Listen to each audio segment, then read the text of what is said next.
Good morning everyone. कैसे हैं आप लोग?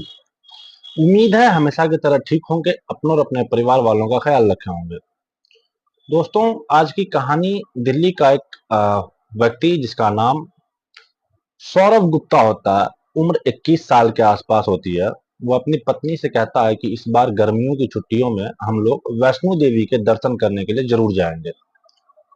और जैसे ही पत्नी ने यह बात सुनी, पत्नी खुश हो जाती है। और एक वक्त ऐसा भी आता है जब पति और पत्नी दोनों वैष्णो देवी के दर्शन के लिए निकल जाते हैं, लेकिन ये शायद वो नहीं जानते थे कि यह उनकी जिंदगी का आखिरी सफर भी हो सकता है। दरअसल यहाँ पर आतंकवादी हमला हो जाता है और आतंकवादी हमले में सौरभ गुप्ता की मौके पर मौत हो जाती है, लेकिन उसकी पत्नी जिंदगी और मौत की जंग लड़ रही होती है। एक तरह से कह सकते हैं कि हाफ मर्डर तो उनका भी हो ही चुका है जब उनके पति का मौत हो चुका है, वो भी 21 साल की उम्र में। इससे अंदाजा लगा सकते हैं कि शादी को कितना वक्त हुआ होगा। खैर, उसके बाद इस हमले में न केवल यह दोनों घायल होते हैं, बल्कि एक की मौत होती है, बल्कि इसमें लगभग 9 लोगों की जान चली जाती है और 33 लोग आसपास के घायल हो जाते हैं। और ये एक ऐसे मुसाफिर, ऐसे यात्री होते हैं जो भारत के अलग अलग प्रदेशों से होते हैं, जिसमें सबसे ज्यादा संख्या होती है उत्तर प्रदेश के अलग अलग जनपदों की। जैसे ही यह खबर लोगों तक पहुंचती है तो लोगों में गुस्सा बढ़ जाता है और यह जानने की कोशिश कर रहा था कि आखिरकार हमला कहाँ हुआ है, क्यों हुआ है, हमला किसने किया है। आज की कहानी के माध्यम से यही समझने की हम कोशिश करेंगे कि हमला किसने किया, क्यों किया, इसका क्या कारण रहा होगा। आज की जो सच्ची घटना मैं आपको सुनाने जा रहा हूँ, ये सच्ची घटना है। जम्मू कश्मीर का एक इलाका है कटरा, वहीं पास कहीं वैष्णो देवी है। और बहुत बड़ी संख्या में पूरे देश भर से लोग वैष्णो देवी के दर्शन के लिए जाते हैं। और यहीं से लगभग 80 किलोमीटर दूर एक जगह होती है शिवखोड़ी। जब वैष्णो देवी के दर्शन होते हैं तो लोगों की कोशिश रहती है कि क्यों ना शिवखोड़ी में जो शिव मंदिर है वहां भी चलते हैं, उनके भी दर्शन करके आते हैं। 80 किलोमीटर का ये सफर होता है। जो लोग अपने वाहन से जाते हैं वो तो अपना उनका व्यक्तिगत वाहन होता है, लेकिन बहुत बड़ी संख्या में लोग ऐसे भी होते हैं कि बसों से निकल जाते हैं और इसके लिए इंतजार करते हैं कि कोई ऐसी बस मिल जाए जिसमें खाली सिर्फ और सिर्फ श्रद्धालु ही जाए और दर्शन करके आए। इसके लिए बाकायदा ड्राइवर कंडक्टर अपनी बस लेकर भी खड़े हो जाते हैं। और ऐसे ही एक ड्राइवर होता है जिसका नाम होता है विजय कुमार शर्मा, जो कि कटरा का ही निवासी होता है। उनके साथ एक कंडक्टर होता है जिसका नाम होता है अरुण कुमार, और उसकी अपनी बस होती है जिसका नंबर होता है JK02A3485। इनकी गाड़ी होती है और उस गाड़ी में 53 लोग आराम से बैठ सकते थे। इनकी 53 सीटर बस थी, लेकिन उसमें 42 यात्री होते हैं जिन्होंने वैष्णो देवी के दर्शन के लिए आए थे, लेकिन अब वो शिव मंदिर के दर्शन के लिए शिवखोड़ी जाने वाले थे। 9 जून 2024 का यह वाक्य है। दिन भर वो वहां रहते हैं शिवखोड़ी में और दर्शन करते हैं। आराम से शाम का वक्त होता है। अब वहां से वापस आने के लिए जैसे ही शिवखोड़ी वापस आने का वक्त होता है, कंडक्टर और ड्राइवर इंतजार करते हैं और बारी बारी से जाकर के अपने जो भी यात्री होते हैं, तीर्थ यात्री, उनसे जाकर कहते हैं कि बस तैयार हो चुकी है, अब यहाँ से चलते हैं। लगभग 6:10 के आसपास का ये वक्त रहा होगा। शिवखोड़ी से अभी गाड़ी बस 2 या 3 किलोमीटर के आसपास निकली होगी कि यहाँ पे पौनी मार्ग पर एक जगह लगती है, तेरियात गांव लगता है। दरअसल जैसे ही उस मोड़ पर यह गाड़ी मुड़ती है, अचानक से सामने एक व्यक्ति होता है जिसने सेना के कपड़े पहने हुए थे और सेना की वर्दी होती है, लेकिन उसने अपने चेहरे को ढका हुआ था।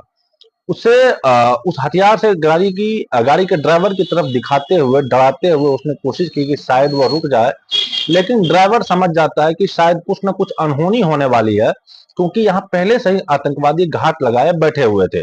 और एक आतंकवादी सड़क के बिल्कुल बीचों बीच आ जाता है और देखते हैं कि विजय कुमार की तरफ बंदूक दिखाने की कोशिश कर रहा था ताकि उसको डराया जा सके, धमकाया जा सके। शायद उसे रोकने की प्लानिंग रही होगी, लेकिन विजय कुमार ने बिना डरे, बिना हिचके वहां से गाड़ी को तेज निकालने की कोशिश की, क्योंकि उसके ऊपर लगभग 42 तीर्थ यात्रियों की जिम्मेदारी थी। वह चाहता था कि ये सभी के सभी जितने भी मुसाफिर हैं, जितने भी यात्री हैं, यह सकुशल अपने घर जा सके। लेकिन उसने जैसे भागने की कोशिश की तो आतंकवादी ने सबसे पहला निशाना उसी विजय कुमार शर्मा को लगाया, ताकि कई गोलियां चल जाती है और विजय कुमार को एक गोली उनके सर में लग जाती है। उसने कोशिश की कि यहां से बस निकल जाए, क्योंकि यह हो सकता है कि यहाँ और भी ज्यादा आतंकवादी हों। उनका प्लान, उनके मन में आया कि जितने आतंकवादी यहाँ दिख रहे हैं इससे कहीं ज्यादा और भी हो सकते हैं। उसके बाद वो फिर ज्यादा यात्रियों को नुकसान पहुंचा सकते हैं। विजय कुमार ने सूझबूझ से काम लेने की कोशिश की, लेकिन वो करता तो क्या करता, क्योंकि गोली उसके सर को लग चुकी थी और गाड़ी का जो बैलेंस था वो अनियंत्रित हो जाता है। अनियंत्रित होने के बाद कुछ ही दूर गाड़ी चलती है, मुश्किल से 100 या 200 मीटर या उससे थोड़ी सी आगे बढ़ी होगी, और विजय कुमार उस गाड़ी को लेकर के खाई में गिर जाती है। लगभग 200 मीटर की गहराई खाई की तरफ गाड़ी जा रही थी और लुढ़कते हुए उसमें से एक दो बार नहीं, कम से कम 7 या 8 बार वो गाड़ी पलटी लग जाती है। और अब इन मुसाफिरों को यह समझ ही नहीं आ रहा था कि आखिरकार मामला क्या है, गाड़ी का डिसबैलेंस क्यों हो चुका है। यह परेशान है क्योंकि कोई सामने से किसी व्यक्ति को उनको दिखाई नहीं देता है, क्योंकि चेहरे पर उनके काले रंग का कपड़ा लपेटा हुआ था। लेकिन उसने जो नीचे वर्दी पहनी हुई थी, नीचे उसने जो वर्दी पहनी हुई थी उसे देख करके साफ अंदाजा लगाया जा सकता था कि जैसे कि ये सेना की वर्दी है। अब जैसे ही गाड़ी आगे बढ़ रही थी तभी अब तभी वहां कुछ जायकारे नारा लगा रहे थे। अभी तक कुछ श्रद्धालुओं भजन कीर्तन गा रहे थे, आपस में बातचीत कर रहे थे, और दिन भर की जो बातचीत थी आपस में वही बातचीत का सिलसिला चल रहा था। लेकिन वो नहीं जानते थे कि आगे हुआ क्या है, क्या होने वाला है। जैसे ही वह गाड़ी पलटती है, गाड़ी पलटते पलटते चीख पुकार मचने शुरू हो जाती है, और लगभग 200 मीटर नीचे खाई में जाकर के जब ये बस गिरती है तो उसके बाद उन आतंकवादियों ने, बताए जाते हैं कि कई लोग तो कहते हैं कि 2 या 3 आतंकवादी थे, जो अभी तक ये कंफर्म नहीं है कि आतंकवादियों की संख्या कितनी थी। लेकिन ऊपर से लगभग 25 से 30 राउंड गोलियां चलती है, और जब गोली चलती है तो जाहिर सी बात है कि भगदड़ और मच जाती है और परेशानी बढ़ जाती है। समझ नहीं पा रहे थे कि आखिरकार हुआ क्या है, कौन सी गोली, कौन गोली चला रहा है, कौन नहीं चला रहा है। तभी शायद कंडक्टर किसी और ने इशारा किया कि सब लोग अपनी जान बचाने की कोशिश करो, आतंकवादियों का हमला हो चुका है। अब यह मामला इतना बढ़ चुका था कि लोग समझ नहीं पा रहे थे। जैसे जैसे वक्त आगे बढ़ रहा था, क्योंकि 6:10 का यह वाक्य होता है और धीरे धीरे करके लगभग 1 घंटा बीत जाता है। अब सूरज छिपने वाला था, सूरज लगभग छिप चुका था। उसके बाद फिर आगे की कहानी और बढ़ती है, और पास में ही एक गांव होता है। गांव के जो सरपंच होते हैं, जिसका नाम होता है भूषण, उसको यह पता चल जाता है कि गाय खाड़ी में गिर चुकी है, यानी कि एक एक्सीडेंट हुआ है। उनको यह नहीं पता था कि आतंकवादियों ने हमला बोल दिया है। वह लगभग 40 से 50 लोगों के साथ मौके पर पहुंच जाते हैं, और मौके पर आने के बाद अब जो इस इलाके की एसपी होते हैं मोहित शर्मा, साथ ही गृह सचिव चंद्रकार भारती, ये तमाम बड़े लोग अधिकारियों तक मैसेज भी पहुंचाया जाता है। जो निकट के लोग थे वो पुलिस को सूचना देते हैं। सरपंच भूषण और उसकी जो बाकी के साथी थे, अब उनको एक रेस्क्यू अभियान चलाया जाता है कि कौन कौन लोग इसमें घायल हैं, कैसे यह हादसा हुआ, कैसे नहीं। जब भी पुलिस को सूचना दी जाती है तो इस इलाके के जो एसपी होते हैं, एसपी जिसका नाम होता है मोहित शर्मा, गृह सचिव चंद्रकार भारती, और जम्मू के जो कमिश्नर होते हैं जिसका नाम होता है सुरेश कुमार, डीआईजी सुनील गुप्ता, और जम्मू के ही एसएसपी होते हैं विनोद कुमार, या भारी पुलिस बल के साथ, भारी फोर्स के साथ मौके पर पहुंचते हैं। तब जाकर उन श्रद्धालुओं को, जब ये यात्रियों से बातचीत कर रहे थे तो पता चलता है कि इस तरह से आतंकवादियों ने हमला कर दिया है। अब इन घायलों को निकाला जाता है। निकालने के बाद इन घायलों को उपचार के लिए भेजा जा रहा था, जिसमें किसी को रियासी जिला जो है बगल का ही है, दरअसल यह जिला रियासी ही लगता है जहां पर यह घटनाक्रम हुआ था। रियासी जिले के हॉस्पिटल में भेजा जाता है, डिस्ट्रिक्ट हॉस्पिटल में, सीएचसी यानी कि सामुदायिक स्वास्थ्य केंद्र, इसी में भेज दिया जाता है बाकी कुछ लोगों को। और साथ ही जीएमसी हॉस्पिटल में भी कुछ लोगों को एडमिट कराया जाता है, मतलब हालात को मद्देनजर देखते हुए। उसके बाद जब हालात बिगड़ने लगती है तो नारायणा हॉस्पिटल में भी एडमिट कराया जाता है। कुल मिलाकर जब गिनती की जाती है तो मौके पर 9 लोगों की मौत हो चुकी थी, जिसमें से एक 2 साल का बालक भी होता है। बाकी 33 लोग थे जो गंभीर रूप से घायल हो जाते हैं। ड्राइवर कंडक्टर वो भी मर चुके थे। अगर मरने वालों की हम बात करें तो ड्राइवर जो कि कटरा का रहने वाला होता है विजय कुमार शर्मा, उसी का एक साथी होता है कंडक्टर अरुण कुमार, और साथ ही एक दिल्ली का रहने वाला व्यक्ति होता है जिसका नाम होता है सौरभ गुप्ता, जिसकी शुरू में मैंने बातचीत की थी, जिसकी उम्र 21 साल के आसपास होती है। उसकी तो मौत हो जाती है, लेकिन उसकी पत्नी वो बहुत ज्यादा सीरियस हालत में है, जिंदगी और मौत से जंग लड़ रही है। आगे उसके साथ क्या होगा क्या नहीं होगा पता नहीं। जैसे ही घर वालों, परिवार वालों को यह सूचना मिलती है तो परिवार वाले का रो रो कर बुरा हाल हो जाता है, क्योंकि उस लड़के की उम्र ही अभी 21 साल के आसपास होती है और उसकी पत्नी की उम्र लगभग 19 साल के आसपास होती है। उनकी अभी उम्र ही क्या थी, ये शायद बताया जाता है कि अभी हाल ही में जल्दी में शादी हुई थी और उन्होंने फैसला लिया था कि वैष्णो देवी के दर्शन करने के लिए जाएंगे। लेकिन उन्हें यह बिल्कुल मालूम नहीं था कि आगे भविष्य में उनके साथ कुछ ऐसा होने वाला है। ऐसे ही राजस्थान का जिला जयपुर लगता है राजधानी।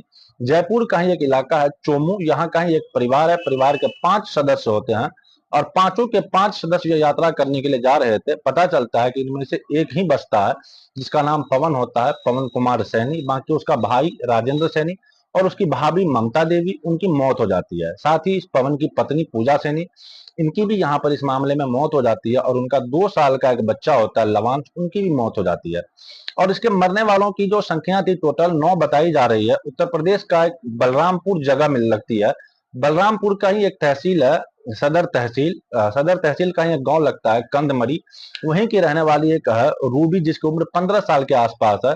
और इसी जिले का अतरौली गांव का तहसील है, वहां का रहने वाला एक व्यक्ति है अनुराग वर्मा, इसकी भी इस घटनाक्रम में मौत हो जाती है। कुल मिला के मरने वालों की संख्या 9 होती है और घायलों की संख्या 33 हो जाती है। घायलों में यह बताए जाते हैं कि नोएडा के बंटी लक्ष्मी मीरा और राजस्थान के पवन, उषा और दिल्ली की राधा देवी, राघव दीक्षा, गोंडा के उषा पांडे, काजल बलरामपुर की प्रीति, आयुष गीता, संतोष, शिवा, रजत, अजय गुप्ता, भिवानी शंकर, मेरठ के प्रदीप तरुण, पवन और बनारस के नेहा मिश्रा, गोरखपुर की गायत्री देवी। इस तरह से इस घायलों के नाम है। अब जब यह वाकया उस दौरान होता है जब भारत के प्रधानमंत्री नरेंद्र मोदी तीसरी बार राष्ट्रपति भवन में शपथ ले रहे थे। अपने तीसरे कार्यकाल की शुरुआत के लिए उस वक्त जो मंत्री शपथ ले रहे थे, आगे का कार्यकाल के लिए एक तरफ देश में नई सरकार का जश्न का माहौल चल रहा था, तो दूसरी तरफ जम्मू में रियासी इलाका जो है वहां पर इस तरह की आतंकवादी हमला हो जाता है। उसमें से 9 लोग मारे जाते हैं, 33 घायल हो जाते हैं। जब पुलिस जांच पड़ताल करती है तो जांच पड़ताल करने के बाद यह पता चलता है कि विजय कुमार शर्मा जो कि ड्राइवर होता है, उसने न केवल यात्रियों को बचाने की कोशिश की, लेकिन बल्कि अब उसकी खुद की जान भी इसमें चली जाती है। हालांकि इस मामले की जांच एनआईए के माध्यम से कराए जाने की बात चल रही है और यह कोशिश है कि इसमें आखिर इसके पीछे का राज क्या है, किसने हमला किया है, यह पता करने के लिए। लेकिन सूत्र बताते हैं कि इसमें पाकिस्तान का हाथ है और पाकिस्तान से अभी कुछ दिन पहले ही 9 या 10 के आसपास आतंकवादी भारत में प्रवेश करते हैं और यहाँ लोकल किसी का सहारा लिया जाता है। जम्मू और कश्मीर के वो कौन लोग हैं उनका पता लगाने की कोशिश की जा रही है।